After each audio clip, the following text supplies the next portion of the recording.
سلام دوستای گلم، خوبین، خوشین، سلامتین. امیدوارم حال دلتون همیشه خوب باشه. امروز اومدم با آموزش یه غذای سنتی و قدیمی ایرانی، سماق پلو. برای درست کردنش نیاز داریم به 2 پیمانه برنج، روغن، گوشت چرخ شده، زعفران، پودر سوخاری، کره، سیر، پیاز. ادویه ها نیاز داریم به سماق، نمک و فلفل و زردچوبه، دارچین و پودر پاپریکا. قبل اینکه گوشت قلقلی رو درست کنیم زیر گاز رو روشن میکنم و آبو میذارم جوش بیاد تا درست کردن مواد برنجم بتونم آبکش کنم.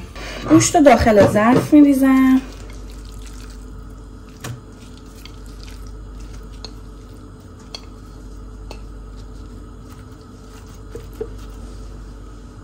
یک مقدار پیاز رنده میکنم داخلش میریزم.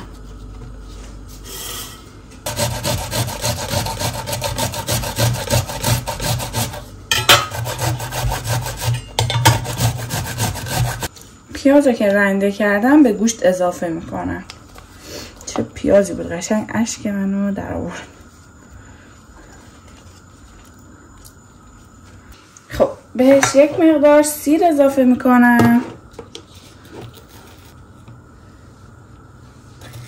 چون من سیر توی غذا رو اینقدر زیاد دوست ندارم یکم کمتر میریزم. حالا یک مقدار سماق،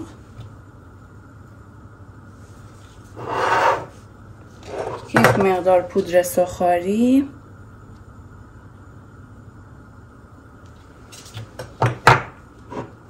نمک،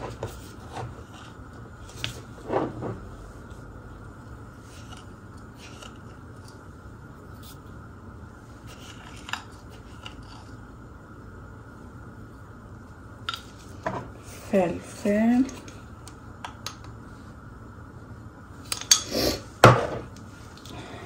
زردچوبه،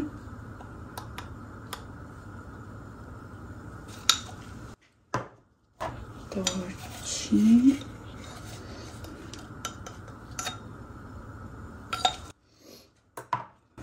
و پودر پاپریکا.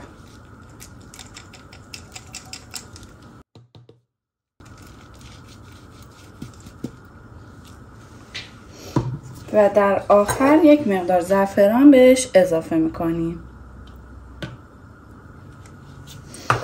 حالا اینو خوب مخلوطش میکنیم و خوب ورزش میدیم. خب حالا قلقلی ها رو سرخ میکنیم.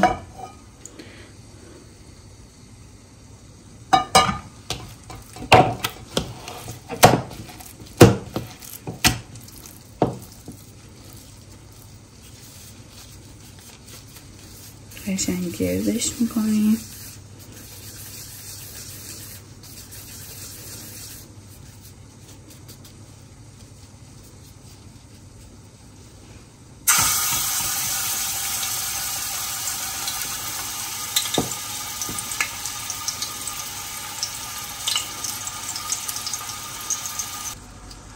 بچه میتونید از این کوچیک‌تر هم درست کنید. این دیگه سلیقه‌ایه، هر جور که دوست دارید میتونید انجام بدید. و اینکه شنیدم حتی این قلقلیاشو با مرغ هم درست میکنم. من تا حالا درست نکردم. اگه شما درست کردید به من بگید که خوب میشه یا نه.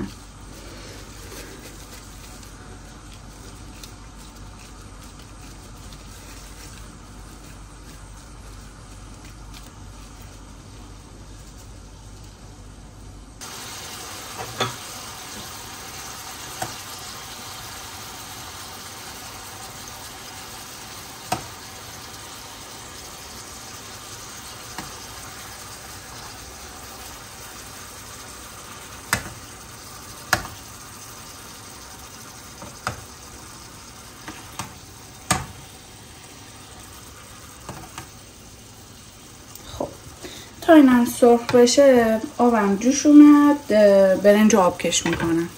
خب تا قلقلی هم سرخ بشه من برنج رو داخل آب میریزم که دیگه جوش اومده و بعد آبکشش میکنم.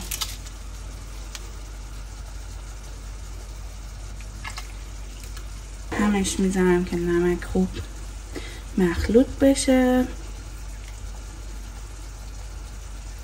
و بعد میذارم بپزه.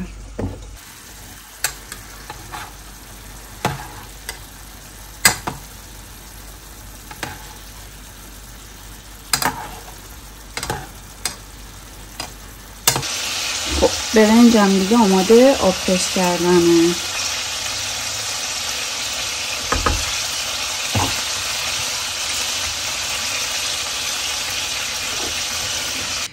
خب برنج رو آبکش کردم. الان میریم برای درست کردن سماق پلو. کفش رو یک مقدار آب ریختم، یک مقدار خیلی کمم روغن میریزم و بعد بهش زردچوبه رو اضافه میکنم.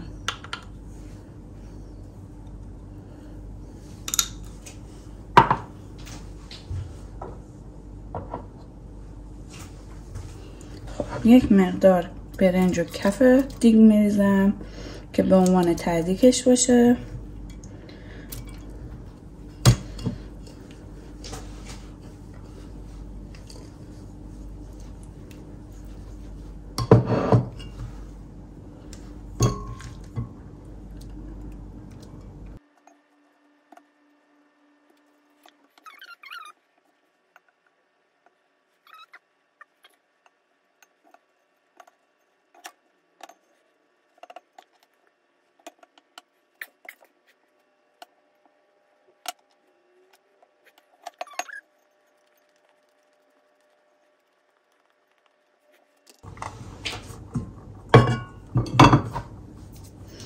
دوباره سماق.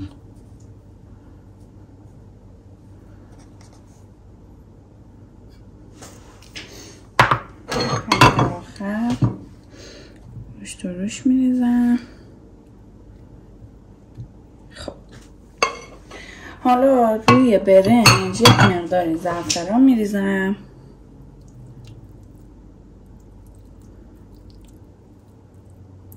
و میذارم که دم بیاد. در حال دم اومدنه بهش کره رو اضافه میکنم.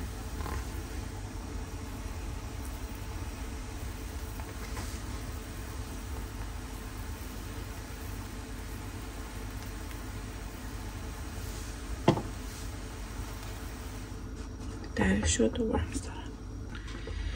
خب اینم از سماق پلو که آماده سرو هستش.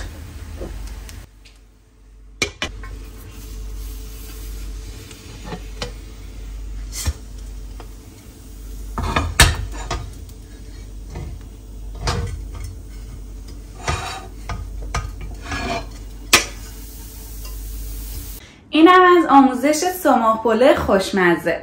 امیدوارم که از این آموزش لذتشو برده باشید. دوست داشتید ما رو به دوستاتون معرفی کنین. لایک، کامنت، سابسکرایب یادتون نره. تا آموزش‌های بعد، خدا نگهدار.